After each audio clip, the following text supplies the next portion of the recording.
أعوذ بالله من الشيطان الرجيم بسم الله الرحمن الرحيم الحمد لله رب العالمين الحمد لله رب العالمين السلام عليكم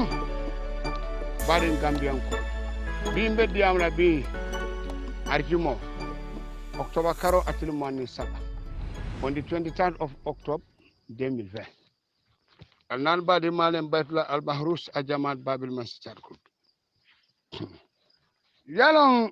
tusuru nka men diamu hanamadimu akoliyata adiyata to nyafo kana mo kon yaka fani afo me alon ko amam betia yalon nga fane ko yenyi jane commission be form pour ya jamala fengo iboreje ko tiara sile form fe kuba akalaban kudi worma je ka fa tep wulol bita kela moy bare wulol fana la moyro nyawnya pasale murza yalon ngo mono ngamuro wallahi ni be fani ala allo ta jang ensa keta allo ta yako bombarder la fenke nga bombarder la diamo edit dunia be yamoy police doesn't make any action the intelligence doesn't make any action ibalo na ko ñun man sincerely judiciary justice man step taje ka fo ko ñun e ka tiarar si samba nyama man betia isa fal muta ko isa fal sala isa fal te fenti alman sembo soro ka mo nen aka men nen wala ke tuje aka men ba man nen aka men fo men ko be faniala wala tuje munana la tiara si tadi disema munana ates general sabinyol kumaniya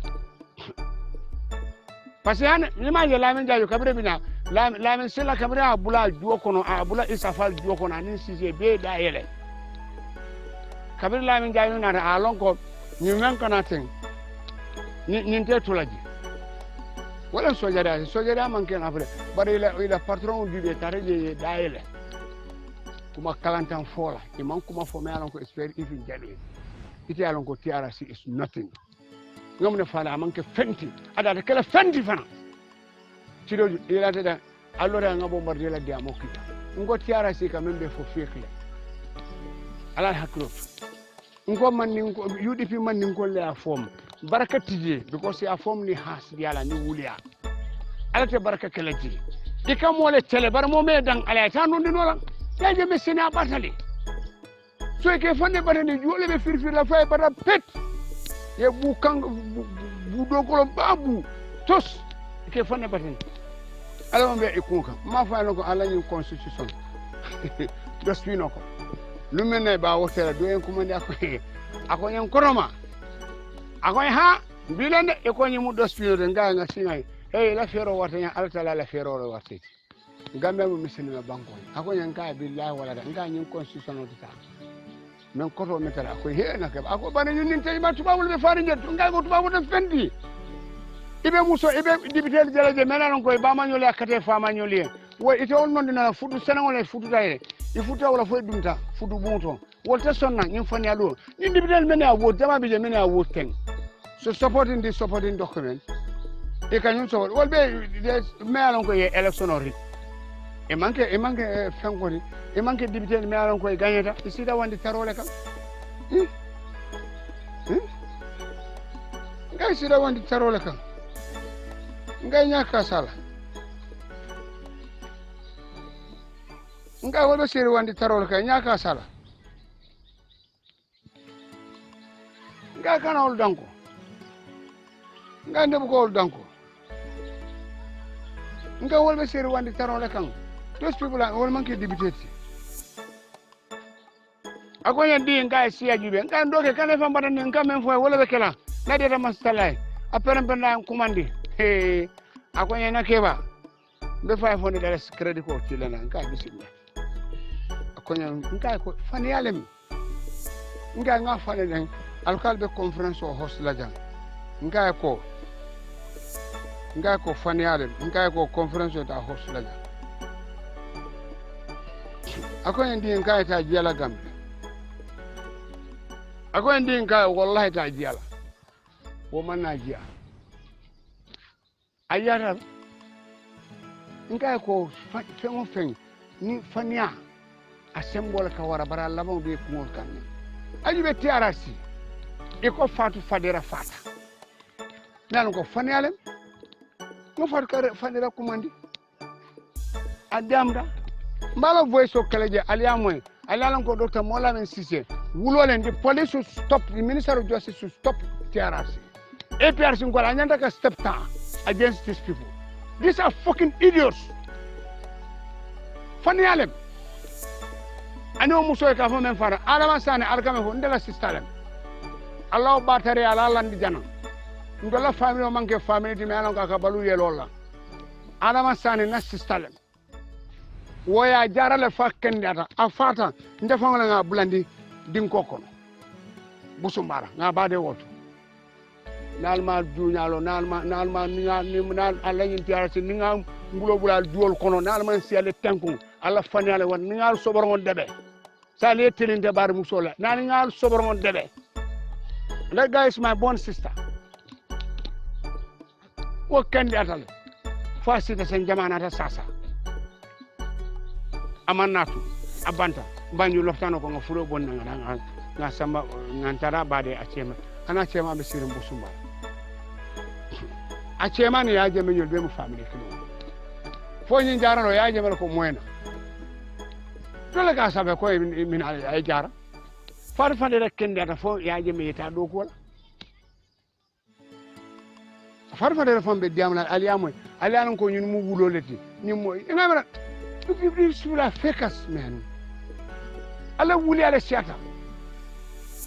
Ale wala ke jang elo jang gano na to loja a soldier come and lie a soldier it will call yourself a soldier. La min gano sita jang to fania fabricate fania kan man from nowhere. He was just an ADC to the president 1 year 6 months sasa yama. Ni de sanji sabo kejeri wala sanji tandu. Ibe kana nyaade. Asida jan asasata. Ako mankenda alango yaje makay ko bita jaralo min ako India yaje me ala tiketo bejo ay ala jaral ko be a bejo famur tana anda do ko ala kany nation soli do ko men fe UN yaje me la ma ko ay do ko kiji you have nothing to pay yaje me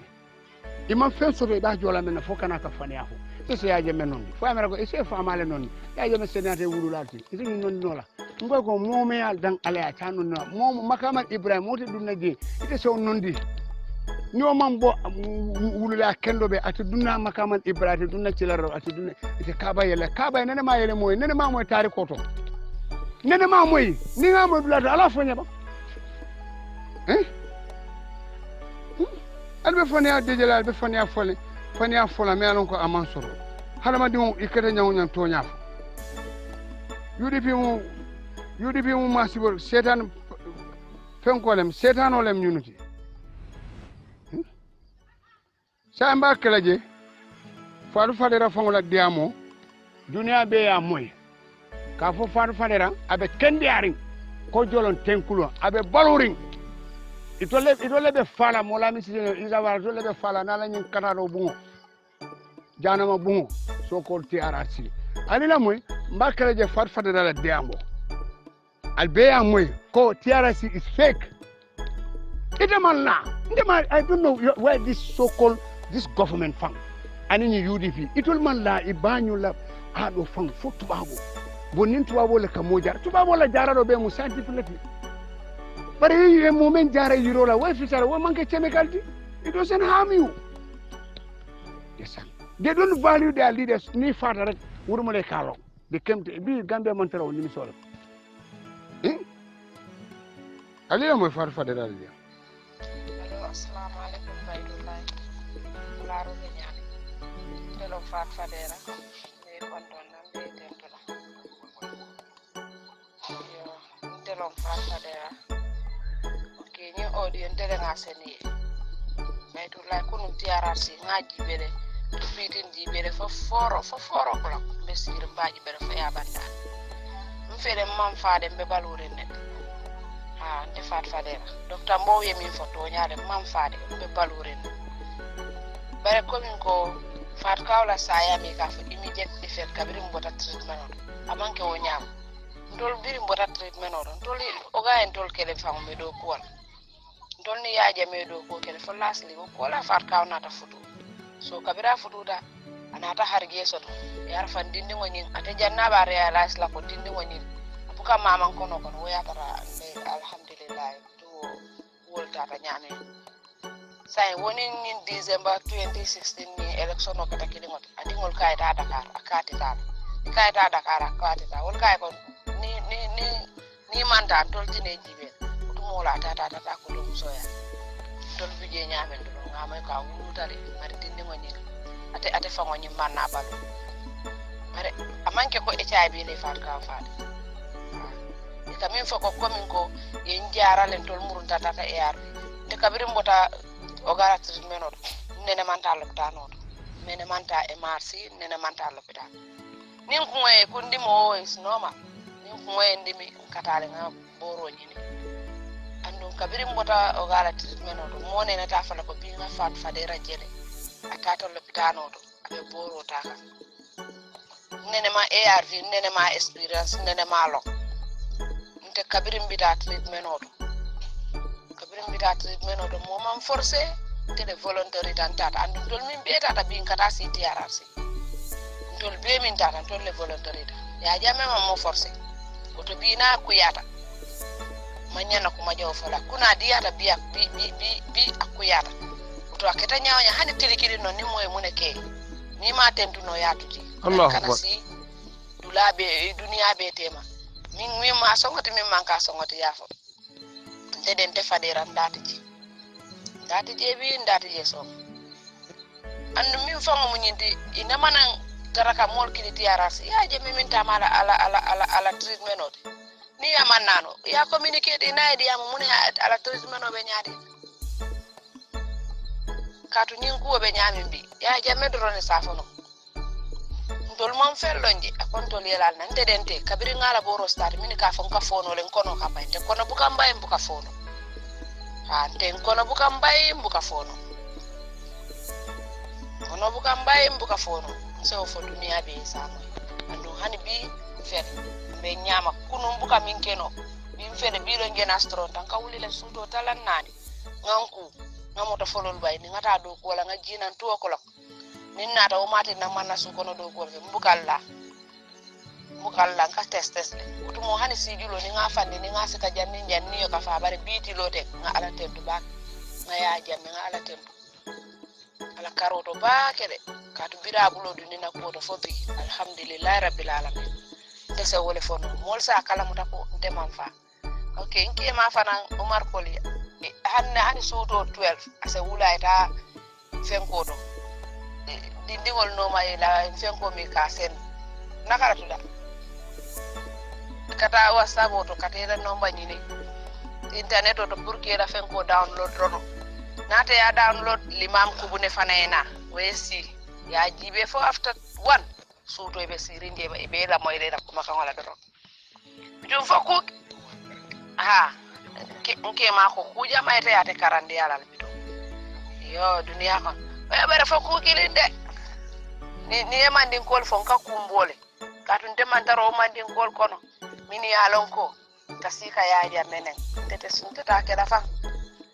ni ko mandin kol wato do li ka bo nyontale bar wato do ni kam fate ka bele fo sane balama aka nke ma to mo Omar Kolle be tentu lambe jayla baraka baake ala me mela nyaato afo yaaja meko biwa ko mabimba ko masama entu ja nyami hani sa ndole nyam bara fa ko ala manja ko ala fa amanke ko mi ko sasa nyi ne afa ay harigele soto afututale ay harigele soto bitun ana kuol na take wonyam lafte koko ti wala ni bole tilibulo yo baraka mbe tentu rambe jayla baraka baake yo baraka farfadira ila diamo sahata abetiata meye futu nto male so ite mo na musoleti koleni sane ndol mo kilon wala si nin ko meduna histoire ko na be lela baran tol be mo kilonti niaje ni yudi fin kol gambia mandin kol fam man tara nyim be mo to nyim be mo nalati wala ni yude fi yayi bandone ngam mandin kol ni kafta bake nde jaran ko is my friend ha bar turtu mo turtu lati ndem man ka ko yayi bon yano nalalem wala nyim banko tinya i konko to futere Gambia ye mo be tinya bar hanin do jolal ajube meneni election o nyim bata be samana jolal bije wala ma ko nyin criminalol fo e nyim banko ta fani akam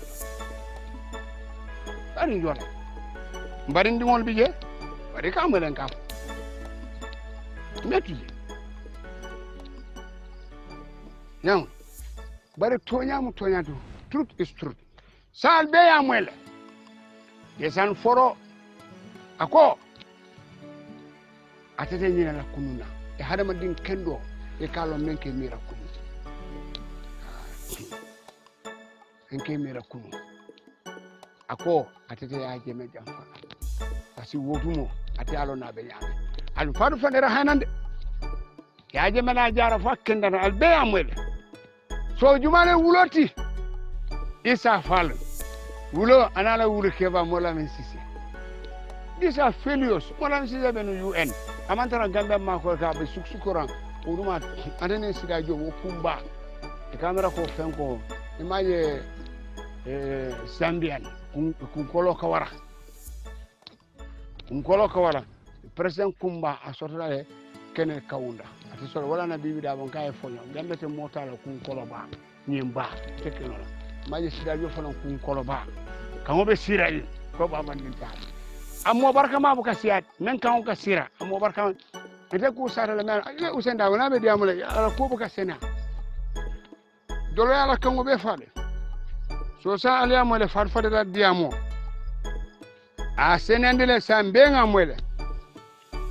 kurumbe salon membe kering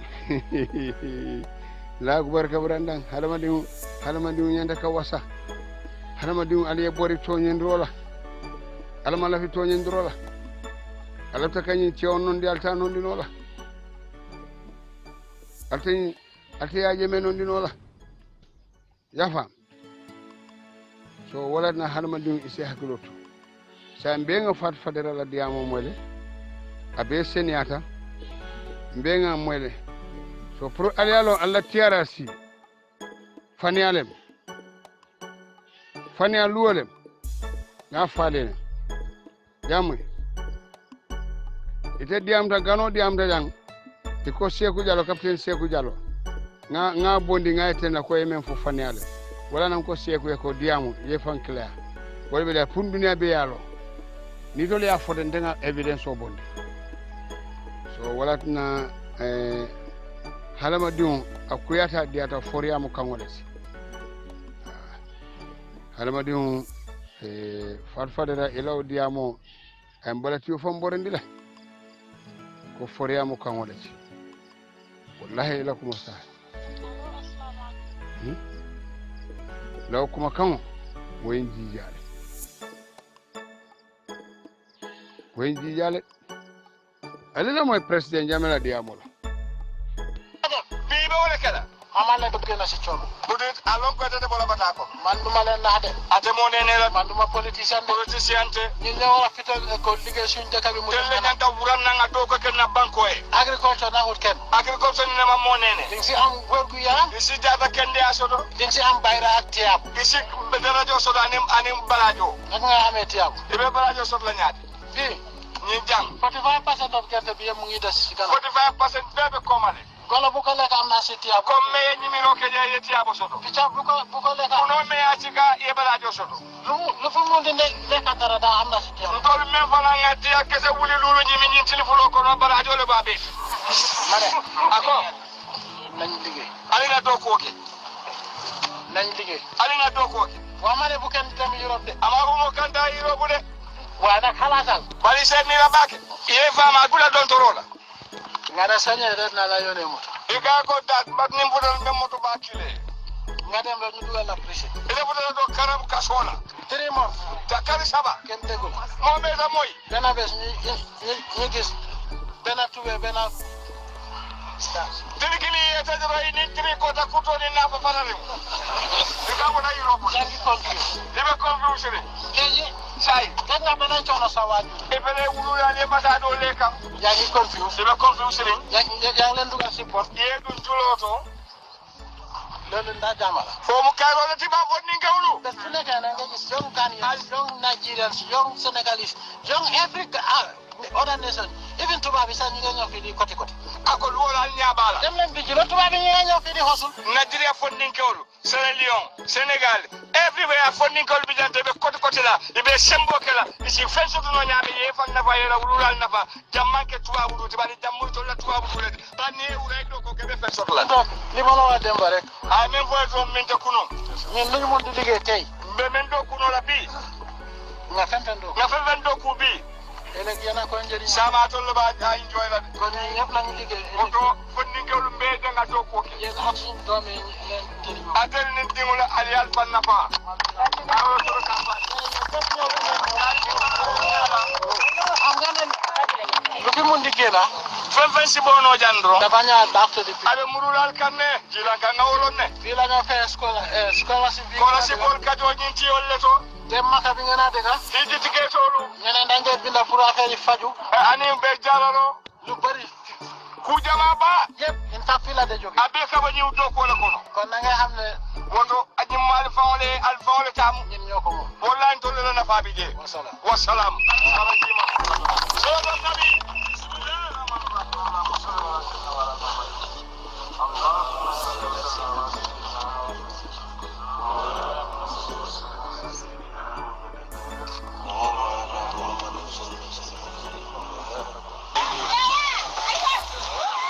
yo ale babil mansala diamo mwele mansake adam barote nyin keno la namange ka diamo garo wale kumo abanta ate ku fola melon ko ay fayda soto moko wala na dunia ite keno nami kanina ni mansake manke kelenti yafa nami kanina oni mansake manke kelenti so al sawla assalamu alaikum badilla forla yafa oto alal hakiloto ite kamengo men diamu albaje kamen diamu albaje albi albaje la sa uga talim fali be diamu la fengo fenna rek albaje la so wala na haramadum ye hakiloto alila moy ibu jalo la abi diam malik gina gor indi brain temi amon tay pour to miss mo 3 hours di wax ay waxi kessa mu nga yabaate nak nit ko xamul nak xey nga ko oye pour di sa realities ba ki dem wo jaay de fi la fi ba ko taxaw di sa dala xawma samsam la si soté ndax sum la si soté di ko janga ko tiasi bi ne len mom dafa disappear ndax esa fa daf ko wéri ndax jamono ci sé daf ko wéri ñom kay dañ doon rek ba gaw mo la dafa disappear jaxaran aduna bi be ko tega waaw su ba ko su mëna disappear lu tax yaay jami mu dafa ñees lu tax bi mu len ko why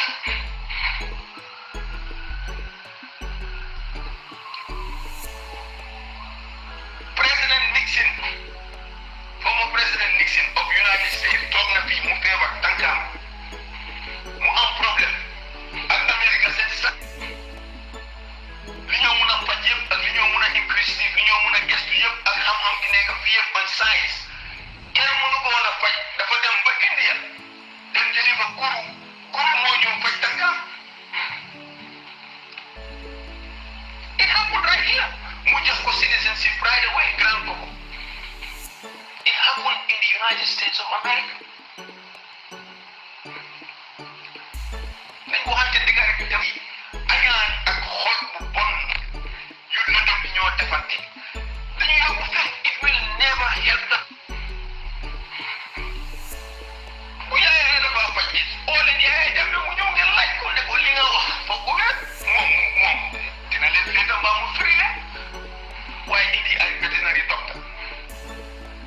koo xam ne dafa xaj foj xaj yeeg muus yeeg golo yeeg gon yi nga indi ko ne ko léegi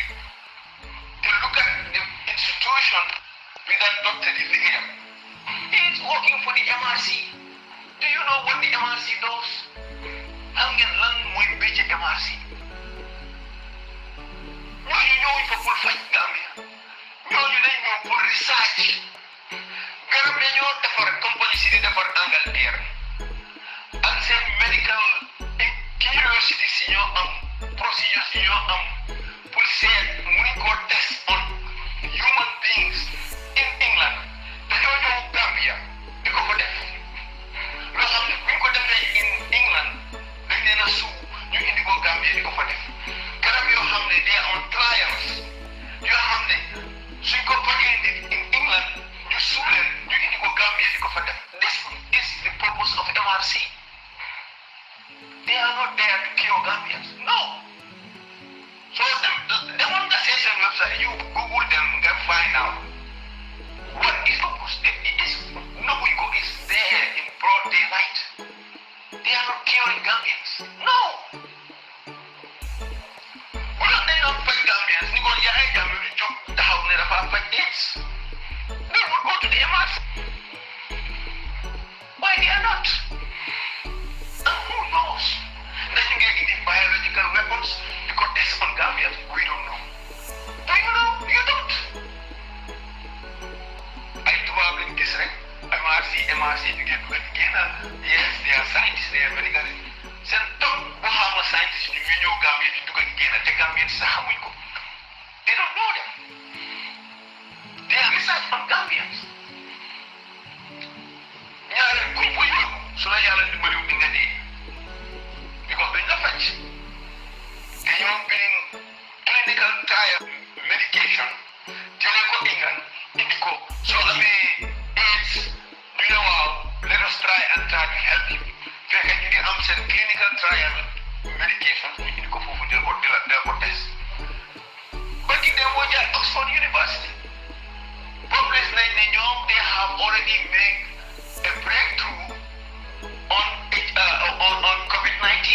for cure of the vaccine. Where do you think they're going to test that vaccine? In Gambia. Because the new in Gambia, you go to get diplomatic pouch and go there. So you're going to get diplomatic pouch, you need to go inside the country. Therefore, Gambians being humbling you. How can you know? Because our means. We don't have the means for a second opinion about what these top scientists are doing in Gambia. Do you know? You don't.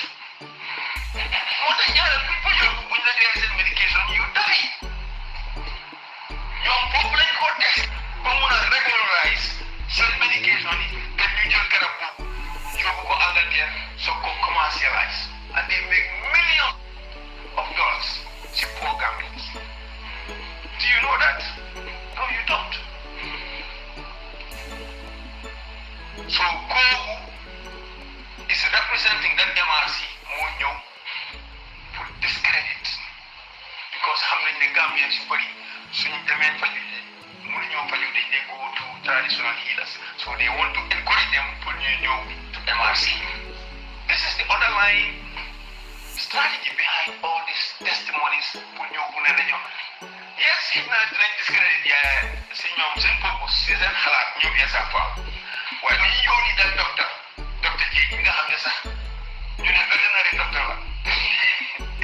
this is their game plan pour discredit traditional medicine ndax Gambians yi ne léegi sax soo leen feebaree ñëw leen MRC you go there they do tests on you they do trials on you and then if the medication works guess what dañoo jël medication boobu yóbbu ko in England def seen report clinical trials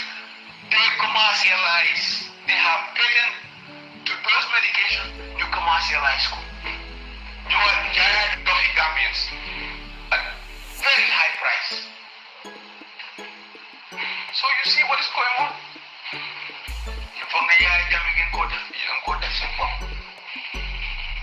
You are hurting yourself, my brother. Nañ defaraat suñu bopp suñu xol te bàyyi caaxaan yi nekkee. Gambia today is a failed state. Failed state. Very unsecure, very unhealthy. Corruption. Albeya moy de Ibu Jallow la diamo pour alialo o doctorol men kana aboson doksasol docteur Geñul wol mu aboson docteur kono tiñalem o jama be bi jeni UDP supporter sol be docteur Siseñol be ñu be mu aboson docteur Slati kono tiñalem ñu be ñun be di ñu man tra fe on fen do ko Gambia aboson kono tiñare kono tiñare Assalamu alaikum wa rahmatullahi wa barakatuh. Alkan iya kasi.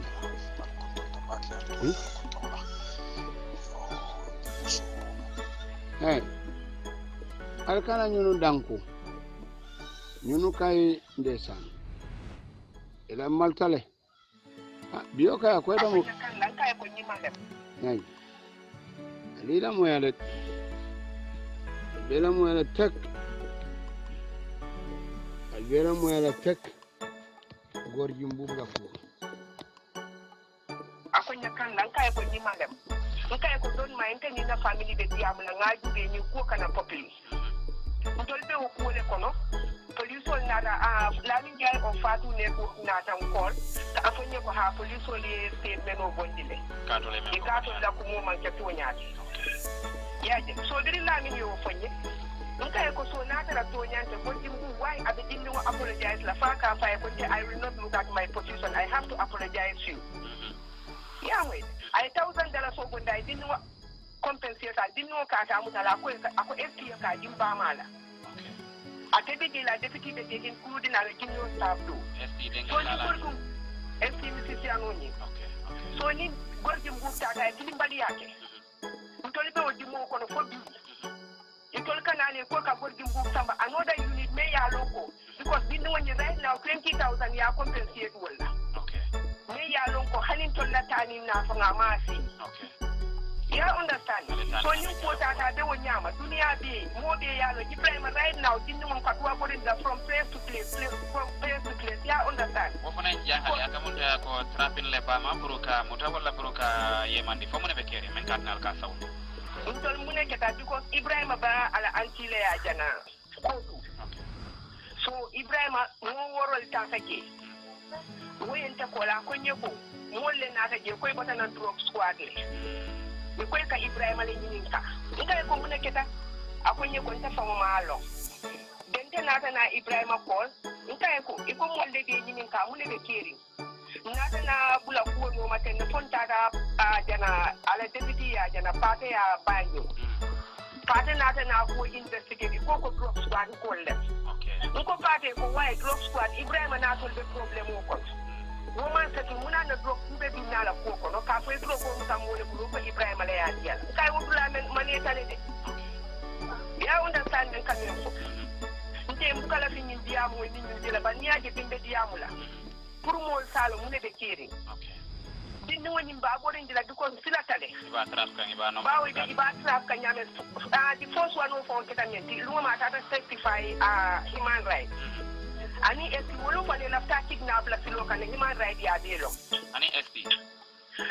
ta esti le agri bota human right ita da esti ya konton ta ja be se kan dirkama ita ta lu wanyato silo kai koi ba kidnap la grafa na ya la moto maleka ye dinno ba indi fo Senegambia dinno na ka escape wol ton tebe je do dinno yen kol ka ye ben nga ko nyen fele yanku batura la ma fa wala mu nekk ta ko nyen koy den kidnap la Ibu Jon ya je time tol de salari nyane andu Ibrahim la lifestyle ta de rixle ye New Gambia salbe ya molet membe kering Gambia banko kam pour arialo e ko yaaje mele kam mol muta sala yele a yaaje mele kam mol cidna mo yaaje mele kam mol muta sala ya mele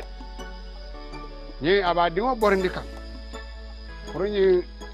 UDP la ñe Masakunda parce que tolle bi fama sambe ngamwele ha sa ko ñu ñu Gambia kuto badi fa salam ñinti makat be Masakunda le fo nga kolbe faali muñal Gambia na le muñal abantale men tu jaja man siat abantale li ro fota tongo mat alina mo ala continent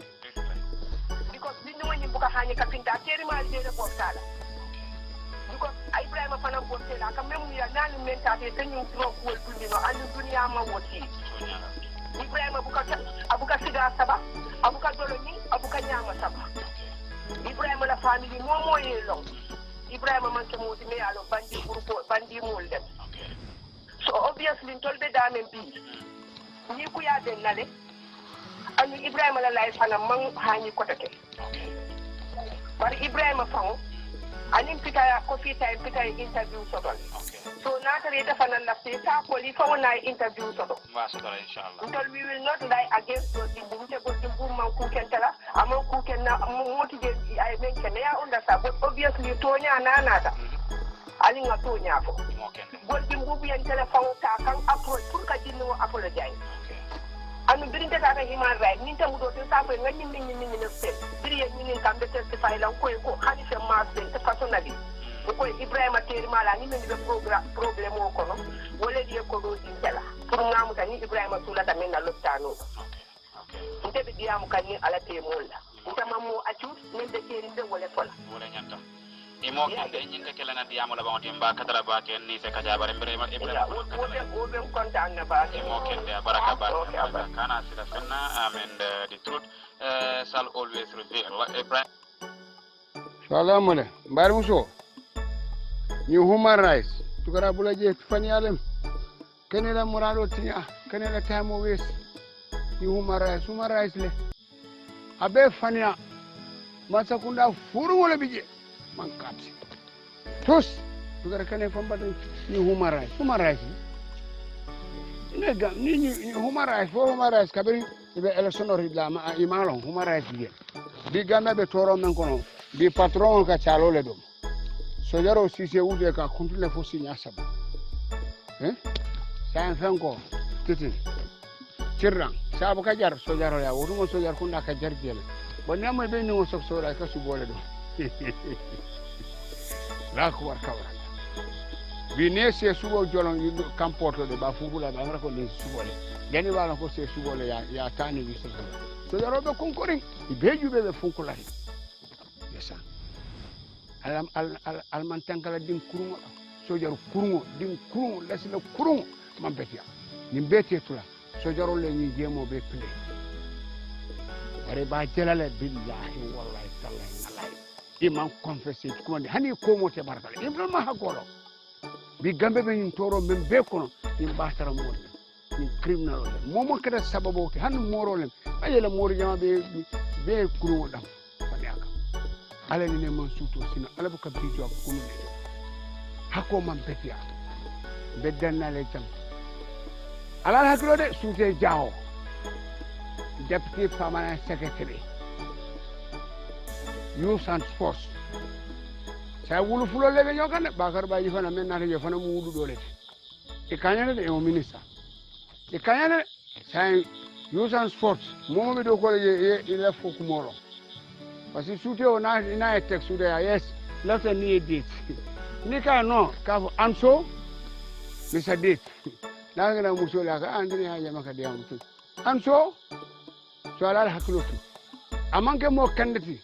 mo memma ba ma fon topro no asna ka ton topro ban ala hakilo tu wulu fulale be yusan sofe bakar baje men ki yete melisati anini soute jaaw soute jaaw garawre ni a kuŋoji ɓe kamera ko duwa diŋo boc aka hesalo fana ma hesalo mo barka mandir بدنا لجن أنا البادي مالين بيت المهروس أجمع بابي مسجد الجروب السلام عليكم Bismillahirrahmanirrahim. Alhamdulillah rabbil alamin. Manako panelist bi ñëw nañ Mr Njie ak ñoom Aida ñëpp ñu ci line bi ñu ngi jërëm suñu brother bi captain Ibu Jallow ñu ngi koy jërëm bu baax. Gambians, this is the APRC Diaspora Radio. Today on Wednesday, on the 23rd of October, on a Good Friday, Juma Mubarak 2020, suñu brother bi lañ fi am Ibu Jallow. wax nañ leen ne captain Ibu Jallow suñ doomi réew la mu ngi def a good job di enlighten waxuma ne Gambian ci rek de the entire African si nga xam ne dégg nañ wolof ak dégg nañ English lu may wax ci programme bi muy jàngal a lot of us so ci kaw loolu comme ni ma ko waxee pa Modou Mbow Ibu dukan fii yow xam nga moom yow duma la ko wax yow ñoo ak ñoom Ibu ñoo fa daan nekk ci rajo yi Gambia One Radio those days before set te definitely loolu moo tax ñu invite ko xam nañ ne moom definitely liggéeyam bi mu ngi koy def pour the whole Gambia the entire Gambia di wax every Gambian ne this APRC Diaspora Radio ñun ñu ngi fii pour the interest of the Gambia APRC Diaspora Radio supporters lañu waaw waaye ñun we have a broad spectrum bi nga xam ne dañ ko lal for all Gambians ñu am this platform ñi ñëw fi di wax something li nga xam ne respect rek moo fee dox ci suñu rajo bi te di same respect boobu lañ bëgg a tam moo am suñu réew Pa Modou Mbow ma ñëw back to you suma doom dugaat na waaye Pa Modou léegi ñu dugal ci analysis bi you're welcome Sew ma ne la man mënuma amee Better Friday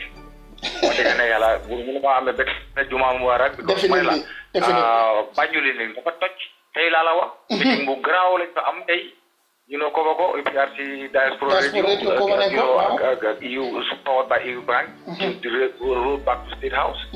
you know mu ñu ñëw cap ko with captain Ibu Jallow ñi nga xam ne dafa ñëw tey school Gambian si te li si ëppal ci li mu wax ni fii tey waxoon na ko démba waaye ma gaaral kaddu gi nga wax rek yow aleeroon mooy fii radio Jamala koo xam ne it am nga loo xam ne dafa uteeg li Ibu Jallow di wax mbaa ñun li ñoo wax you are more than welcome comme ni Ibu Jallow ñëwee nii ñun we are more than welcome pour invite la yow itam nga ñëw toog nga wax sa xalaat parce que ñun APRC Diaspora Radio ñun Gambia moom lañ gis de gisuñ keneen nit xam nga ne tey fii fi mu nekk li fi wax nii yëpp liy xew ci réew mi la ñoo wax waxuñ fi anything loo xam ne luy xew ci bitim réew la o luy foog mbaa o anything dañoo wax li nga xam ne moo xew ci réew mi te ñu am di facts yi nga xam ne ñoo ñëw toog fii leeral ko ci anam bi nga xam ne even the layman dina understand li ñoo wax so ku xam ne am nga lu uti ak li ñoo wax ñun li ñoo jaarale fii contact ma man Pa Modou Mbow maa ngi Gambia fii su fekkee yaa ngi Gambia if not rek contactal Sewu Cham you know straight away we will invite you nga ñëw toog ci rajo bi fii nga wax ñu lu utee ak li nga xam ne moo xew fii APRC ñun ñoo am lu ñu wax Sew ñun 22 years dañ fi nekk loo xam ne dañ fi def loo xam ne keneen du ko fi def laa la wax ni ñun ñoo war a continuer liggéey bi and Ibu Jallow ci consumer martam yi wax na loolu si ñun la def si mu nekk nii right now dem leer nañ ñun jóg nañ desatu si ñun jóg nañ right now every single one of us is out of ourselves parce que yàlla la bekkoy na loolu kenn du ma ko wax li Ibu Jallow li moo wax ni di ko óor lu ma óor laay wax ma nit ci bekkoy na laa dem waaw dina ko faciliter yaa sa jabar jërëjëf Pa Modou Mbow our presenter the presenter APRC Diaspora Radio presenter ki nga xam ne jógee na Angleterre fu mu nekk ne muy Gambia moom foofu di continuer suñ liggéey bi ñu bokk liggéey APRC Diaspora Radio liggéey Gambia liggéey APRC ma ne Honorable Mbow fi nga jaar ba koy na foo dugga ñëpp dégg nañ gars yi dañ wax askan bi ñu ngi xaar APRC dañoo xaar pour ñu ñëw dimbali leen sowe leen génn ci lorange bi comme ma dem ci suma brother bi rek Mr Njie sa analysis bi nga dooree woon tàmmale woon welcome back to the analysis Mr Njie UK comme nga wax mooy soo seetee nguuri président Barrow Macky Sall amul interest ci Gambia pour Gambia dem kanam. Macky Sall interessant mooy the rebels in Casamance. Ba pare foo xoolee soo seetee stratégie Gambia soo seetee the forces in the Gambia, the majority of the forces came from Senegal. Nigeria and other countries, they only have small numbers there. You can count them. So mom interest lolo so the military you have millionaire body canila at you. They are all these forces because they follow another interest. While I'm in interest in Gambia them. Wow, so you something according to his own statement, Yaya Jammeh was running the country with due diligence because now one letter Yaya Jammeh Nikla Bo Hamne Lumson New Dita have done ask questions as to land more help because of the Nakalamuna respond because you really in the Gambia you don't accuse you really because Koros to say come on Yaya Jammeh Peko Gambia. Why you really you go one wow, ya Jammeh, Momo, Reiko, Noon. Ya Jammeh, Suma Patel, class madam, that very close, no to Tamu in the Kosas of the Gay Book. You understand? So they take any little knowing, make some provocation, make some political statements, they want your family, Amut. Ibu Jallow was your case because Ibu Jallow was at the center of that living in that committee. So Mom Yon set a light on it. We want the Gambian people. Lee more happen, Lee more bigger. So man personally as Gambian, Amabuga Gambian, go Hamne Dal. Yani digando to Captain Lumdokwa, Captain Israel, no one yet either. Because mom the funny that he was in the heart of the matter. No more what yet amnako. Why so say Gambia say? You body say you don't want a guy take over the country. You don't want a you promise them nobody. Yeah, lolo moy wala ñoo happen. Sacha bi ci bopam. Sacha bi ci bopam. Sacha kat. Ñom ñoo tok ci tiara ci sacha. Akbalu angale ko wan friend pef. Lolo mo happen ci tiara ci. Yo naka nga comme na ci suma fakami. Am na ñoo xam tok ci tiara ci ñom ñu ko na tanel president Jammeh. Nguuram bi ñi nga xam ne ñoo ko elect yaa nga understand so léegi the same people war a ñëwaat again so pour atte this TRRC pour war a try ne TRRC bi sax ñun wax ne loolu moo war a happen foofu noonu ak nu moo doxee dafa mel ni bu dee bëccëg because dëgga nekku fa sooy ñëw rek pour wax dëgg rek duñ ko dee laaj yow soo ñëwee pour am rek di jox la ndox nga naan di la puteeli ndox nga naan bu naan ci joxagum la break nga ñëwaat di la lontaan bi fane nga dem doon maa ngi follow da event waaye lu fa nekkaat dëgg nekku fa yaa ngi dégg soo seetee comme lu ma la wax noonu rek Issa Faal ci boppam how many Gambian 15 party more for the why I understand ne Issa Faal ci boppam buga introduce own party in the exactly ba mo lola officer okay ko kuma ko waaye loolu information boo xam ne dama ko dégg si koo xam ne daf but they were so close because they got now no we get down big banjo. You see. Wow. So lady Umnekani Issa Faal is working for himself. So lady try the jël any political change bu mu mun a lifin pour APRC dina ko def pour APRC bu am chance waaye dégg naa ne am na Dirimo Party am na keneen ku ñëw mu ne Dirimo Party xaw ma na dégg nga ko. Dirimo Party kan moo ko wax Dirimo Party. daa ci Dirimo Party dégguloo ko. loolu moo xew. loolu moo toj bu yow dégguloo ko United Dirimo Party moo xew. mooy UDC da léegi loolu mooy seen tur bi. boobu dégguma ko.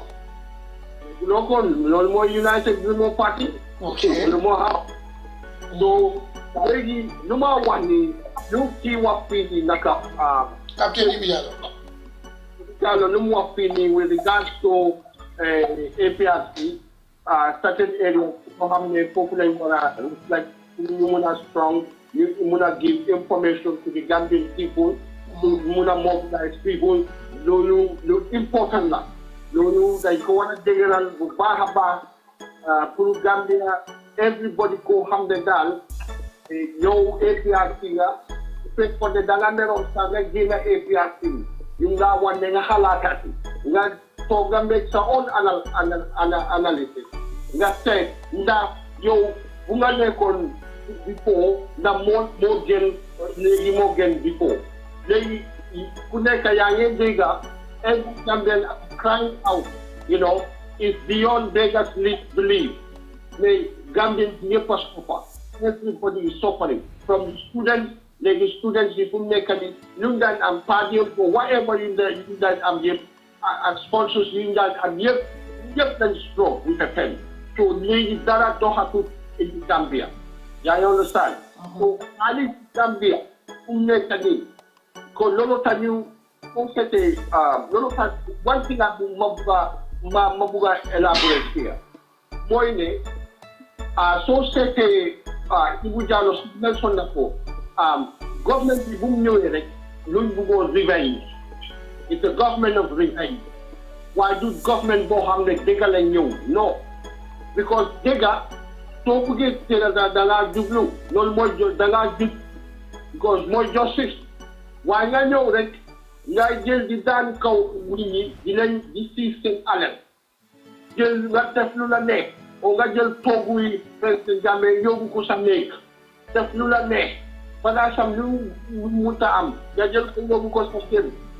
ngeen seedaalo ko moto yi ngeen seedaan yeneen yi ngeen jaay ko xam nga te tegu ko si benn yoon loolu yëpp revenge la loolu du yoon tegu ko fenn foo xam ne daal daal wax léegi soo seetee di wax bu APRC def Gambia doo ko mën a compare fenn in the country doo ko mën a compare fenn because APRC su record bi si boppam dafa diggee dafa need country di waaye ñii amul benn diis boo xam ne mun nañu jaay amul service bu ñu jaay Gambien fii ne leen ne lii lañ def lii lañ def lii lañ def electricity mu ngi dem out of charge for more than 12 good hours te nit ñi seen lekk yaa ngi ci fridge bi seen fridge yi lekk yu fa nekk yëpp a day yàqu ñeneen ñi sànni ko loolu is a cost to the poor you know loolu yëpp mu ngi happen soo ñëwee si water bi water bi seetal water bi kaani APRC musuloo gis kenn ku taxaw mu téye siyo mbaate bi doon mu ne dafa rang pour ndox ñàkk ndox yaa ngi understand waaye léegi man ku ma jabar sax moom fii la nekk naka lañ ko doon wax sax moom NPP la dee support waaye dinaa la wax ne nag bam deyam bi keroo amul light amul ndox amul lu moo tooga ma ne ko ne gis nga lu ma la waxee mu ne ma dang ma dee wax bii waaye du ma la dee gom waaye lu nga wax dikka la you know fu mu nekk nii soo na leen trop ma ne ko gis naa du leen dara su nit yi di waxee yéen foog waaye tey gis nga lu la yàlla teg dafa ko ëpp ci sa kanam sa ndox amuloo looy toog amuloo pour célébrer sa lifin xam nga ma ne ko léegi lu ngaa ko baro léegi nga ne ko ne amuloo light amuloo ndox da nga bugg a da nga bugg a mun naa am ñu leen ma mu teg jërëjëf dëgg moom benn la waaye léegi fu mu nekk nii léegi mu ngi barki demba mu ma ne man daal lu ma doon wax yëpp sax back to APR because lu nga wax yëpp sax ñaari ne wax dëgg ko waa baax na ma ne ko loolu mooy yoon xam nga dëkk bi ñu ñoo ko moom waaye sécurité nga ne sa jabar mu ne dafa demoon ci baro waaye léegi daal gis naa yow mi nekk ci këram fi nga nekk foofu la bëgg a ñëw mu ne d'accord na pour ñëw ci APR si dëkk bi foofu la nekk waaw ma ne ko mu jëndal mu ma ne ko APR si ñi ngi am membership card ma ne ko da nga war a try nga jëndal membership card bi su ko defee lu nga wax kàddu bu nga wax su ko defee ma mun a góom ma believe ne dëgg la mu ne ma waaw boobu moom kay dinaa try ba omni dinaa la son information si nga jot ko pour nga defin ko waaye soo ñëwee si indemnity bi mu doon mention about the indemnities of the country mu ko source security bi security si boobaan dafa pay waaye am na leen moo xam ne amoon na si time président Jammeh am na sabotage the security dañ daan tootu ñu wax ne waaw moom moo doon put fear on people that Tomagat come back to home mom President Barrow as well. Just a digger. They happen as speak because lady guide them civilian in COVID-19. You know you want a new level by 4. Yeah. But I said go for that. You know, you don't happen. Why? You have on a day like you 2 million, 2 million like that. Then they take back belongs to you, everything. Thank you, Jerryjeff Misanjai. So you have things you from the canyon. You can understand me. You have sensitive to be time because very yeah, because danga halat lan moy wara tegu sakaw ya nga diga so ma ko ñu tax moy affaire mobile phone yi nga gis mobile phone bi ni mobile phone ñu dé sacc mobile phone yi ko def tay mobile phone ñu ko dé sacc is not the problem. The problem is the law of the nation. Law being the born, because society mobile phone, let them die for 50,000. You open a court, only to find them. The law is encouraging you to let them search. Jerryjeff, the law is encouraging you to let them search. Moi Misanjai, UK, Mune. Comme mobile yi ngi sàccali moom dafa feel ne loi bi dañ war a teg heavy fine because nit mun na sàcc sa phone bi nga xam ne ñu dem jaay ko ay 15,000 20,000 waaye suñu leen jàppee yóbbu leen police ñu ñoo charge 3,000 so loolu dafa mel ni daal adu calpe ci yoon bi la nga xam ne boobu moom free of charge la comme ça aga nañ fii ñu mun a roll tape bi rek ñu continuer suma doom moom ci line bi moom tam mu dugga ci analysis bi ay tamit moom fa honorable Pa Modou Mbow comme ni ngeen ko xamee tey rajo bi ñu ngi woon 2 places dafa nekkoon live programme in Banjulunding with the APRC Diaspora Radio moom fa woon ak suñu reporter bi Mr T ak ñeneen ñu continuer mu wàcce foofu ñëw ci rajo bi fii suñu live coverage bi tamit programme bi so with Captain Ibu Diallo loolu kon honorable Pa Modou Mbow moom bàyyi nañ ko moom mu dem toppatoo leneen because mu ngi start out ëllëg gannaaw suba ñu ngi we have another programme suba tamit am nañ beneen interview bi nga xam ne dina xew in Busumbala foofu noonu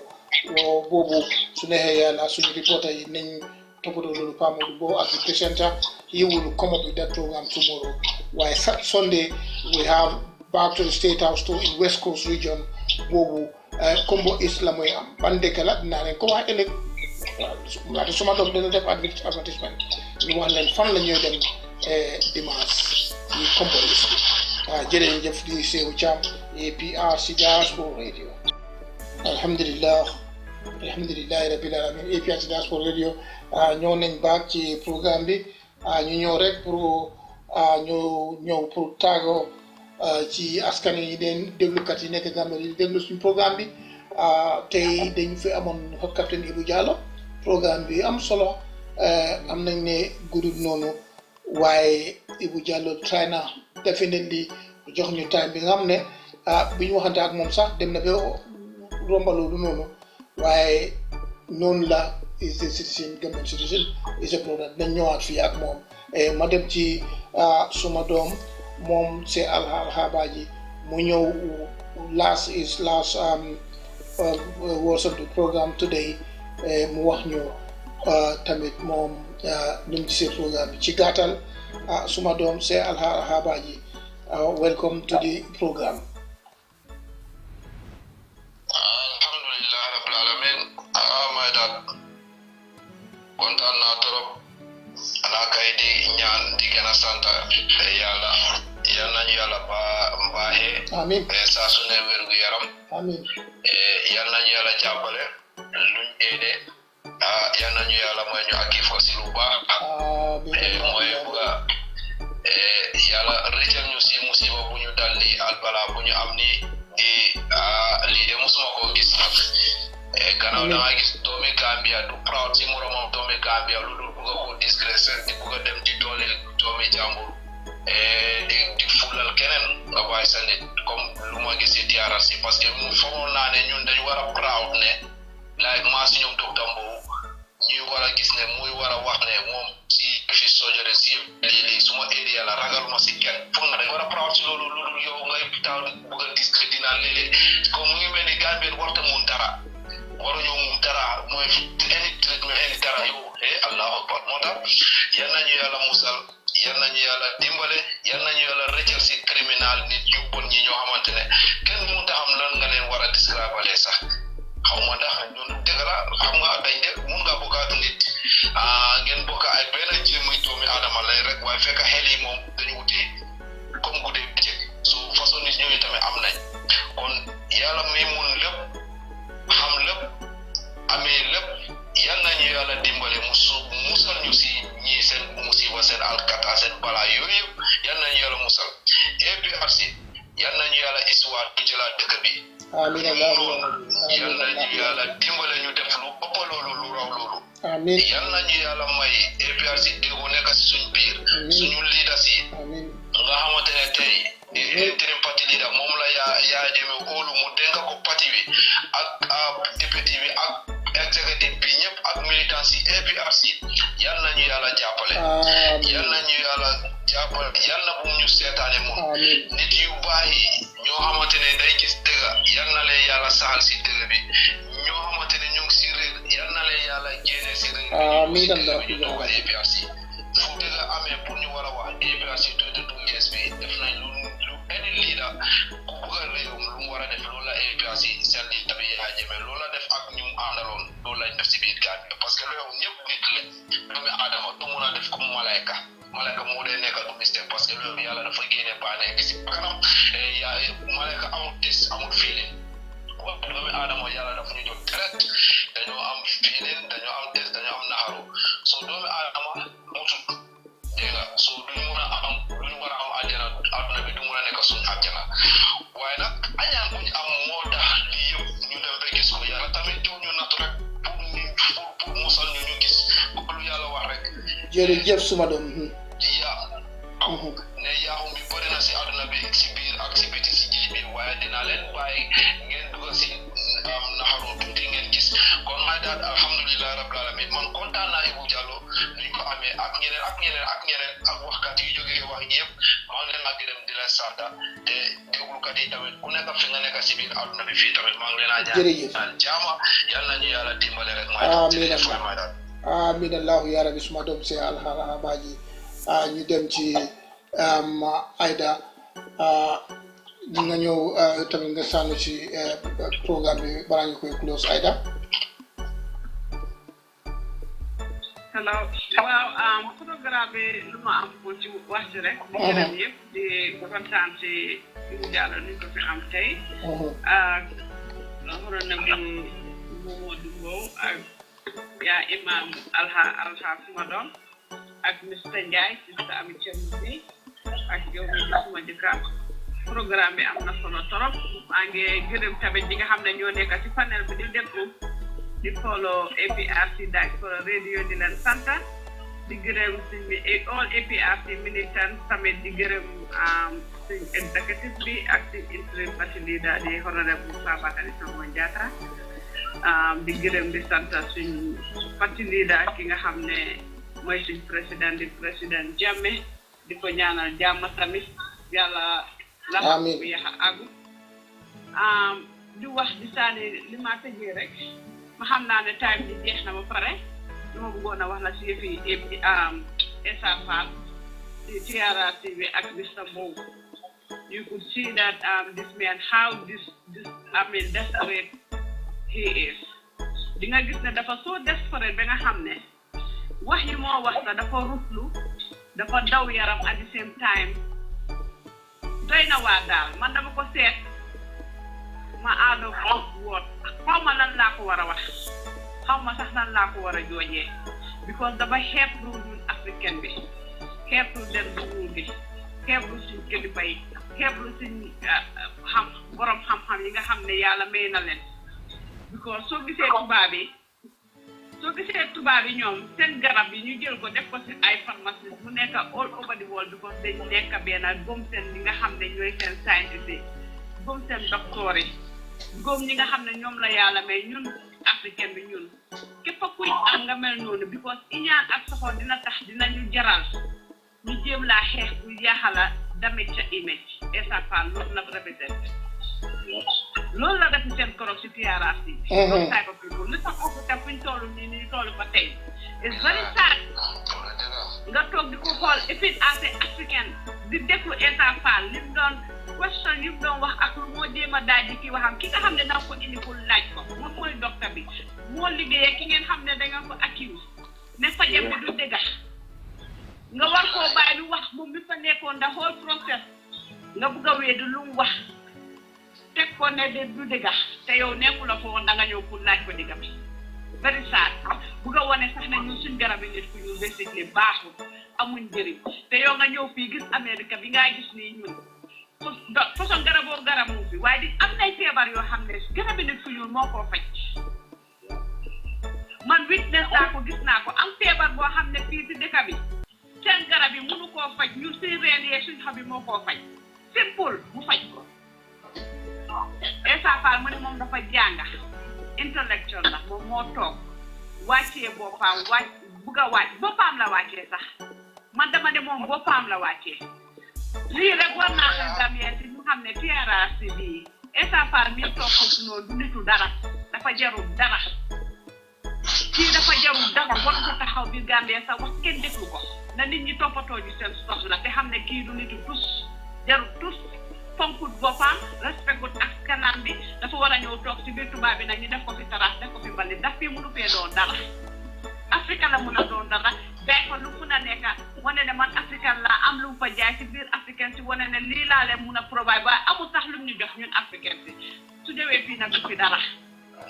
doo maas la fi jërëjëf doo maas la fi thank you so much waaye nag ñu suñ kin faye ak ku mel ni président Jammeh ak ñeneen a ñeneen gëm nañ seen xaabali si ñoo def te dinañ leen toppa dinañ leen support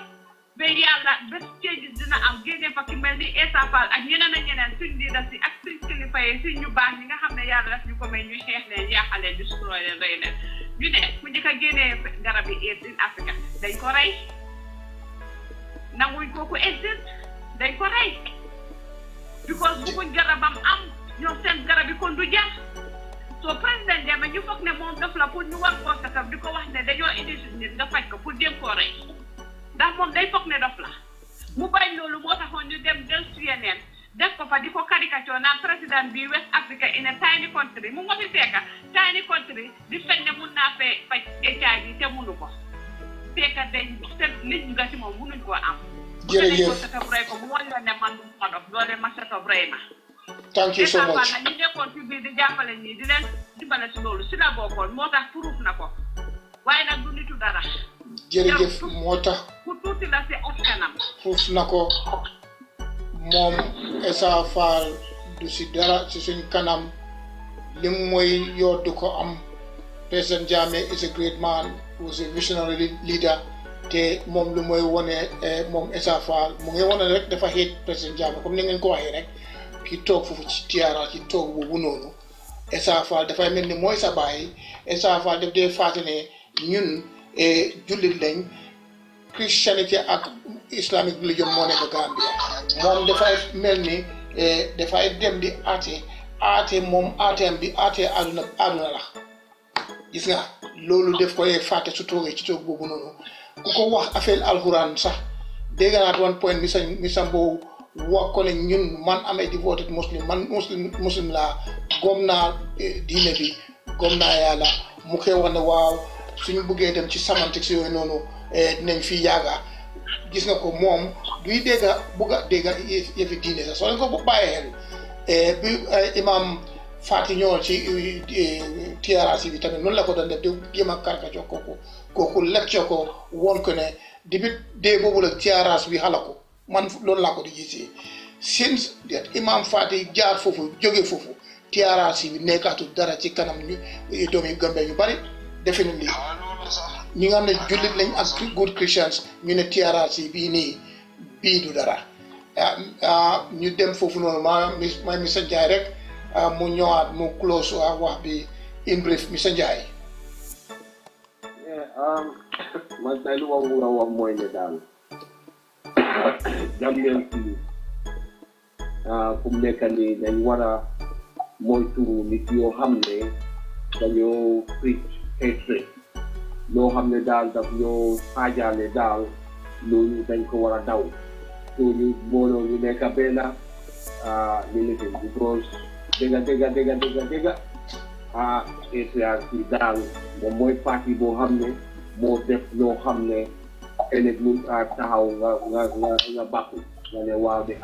lii de mun naa koo tiitaroo because ñoo ko fi def because luñ la wax noonu lañ dee def so ñu nga xam ne daal amul voters card nañ fexe daal ñu uti voters card naka ID card pour ñu mun a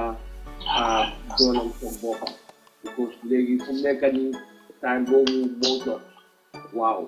koo xam ne daal yow amuloo ID card daal na nga try donc ID card bi mooy sa doon soo ko amee rek nga am secteur yi nga xam ne daal di nga mun a am voters card loolu dafa important trop te bugga naa tam suñ leaders yi nga xam ne ñoom Fawaka Tombong Jatta ak ñoom Doudou Dia dama bugga ñu yokk ci waxtaan bi tam ñu take the government into account ñu make sure ne issues yoo xam ne daal is affecting the Gambian people you make sure you stand on those things so fu mu nekk ni fight bi war naa tànn comme nu ko Ibu Diallo waxee loolu dafa important trop loolu laa am tey pour moo lifin daal loolu laa si am pour sànni because loolu dafa important trop maa ngi nuyu waa APRC yëpp ak Gambian yëpp ku nekk APRC nekkuloo APRC daal ñu nga ñaan daal pour nga xalaat nga seet ci affaire yi nga seet di nga gis ne daal ne APRC rek mooy parti boo xam ne bu jara sànni kàttan so jërëjëf thank you alhamdulillah rabbil alamin suma brother Mr Njie UK suma doom se alha baji Saudi Arabia suma jaba Aida Fall di leen nuyu rek di leen gërëm di leen sant everybody ci suñ programme bi tey ma may leen musique bi bala ñu fay génne ñu dugga foofu noonu rek jeexal musique bi yes number one in Africa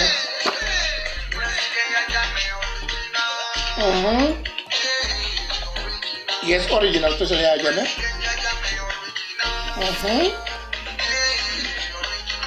yes singing Jammeh Yaya Jammeh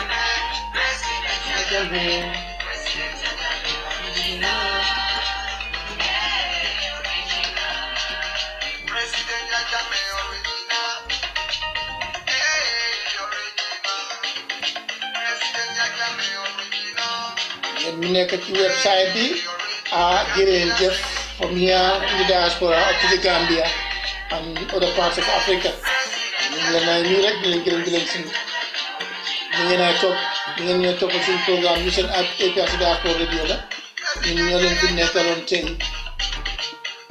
am programme bu mag ak yéen suñu brother Gambian brother Captain Ibu Jallow ki nga xam ne was part of the AFPRC government kooku moo fi jaaroon ci këram comme saa ni ma la ko waxee rek Ibu ak man ak ñoom Chairman Baba Natal DMC Pamadou Mbow ñoom Fodé Thior and others ñoom Malick Mbaye ñoom Juli Fadia ñoom Fulani Ibrahima Diallo Fulani ak keneen ñoom Mor Keba ñoo doon nekkoon ci rajo yi di def programmes ñoom Ibu moom dafa ñëw ci fànn bi nga xam ne mooy reconciliation moo Souleymane Sengul Niasse ak Faalaye Balde bi nekk tey ci Barrow I believe ak Missa Ndiaye doomi Alim Mamar Ndiaye Ibu Jallow ñu ngi koy gërëm di ko sant rek ñu ngi ko ootee accès ko pour mu ngi jël part in the radio program tey mu honor our call as a Gambian. This radio is for Gambians and for Africans. ku bëgg a ñëw ci rajo bi rek am ngeen sama number am ngeen the number of Pamadou Mbow am ngeen number of Sey Alhara ji Missa Ndiaye ak suma jabar ay Rakala PNC Chairman Baba Natal everybody in the EU branch ñu ngi koy gërëm di leen sant. Yes, President Jallow. We thank you,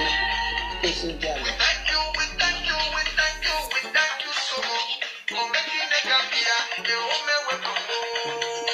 Yes. Yes. Manager Jeff Jammeh, President Jammeh.